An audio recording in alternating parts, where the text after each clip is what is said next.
Magandang araw po sa inyong lahat. Sa video po na ito malalaman natin kung paano magbayad ng Shopee SpayLater gamit ang GCash. Tara na't simulan na po natin.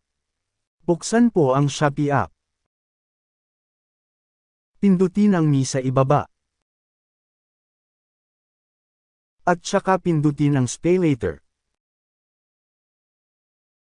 At makikita natin na meron na lang po tayong 2,120 available credit, at ang ating due date ay 2009.58, ito po pala ang babayaran natin ngayon. Ngayon naman pupunta tayo sa GCash app to make sure may enough tayo na balance para ipambayad sa ating monthly due. As you can see, sapat naman po yung laman ng ating GCash, ngayon naman babalik na tayo sa Shopee app.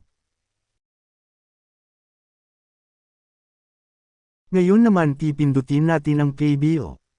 At saka pindutin ang Pay Now, then Confirm. Click Payment Method. At pindutin ang Payment Center or a wallet, then select GCash, meron po palang handling fee na 1%.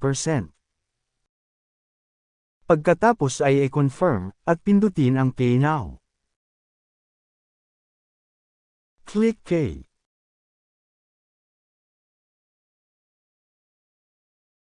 Next po natin. Ngayon naman ilalagay natin ang 6-digit code na SA-send ni GCash sa atin.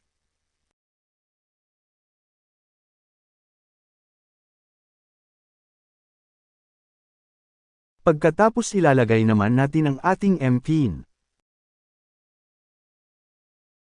Click Pay.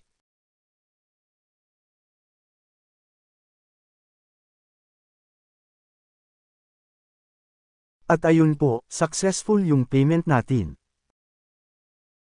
Nadagdagan po pala ang ating available credit. So ayun po, nabawasan na ang laman ng ating GCash.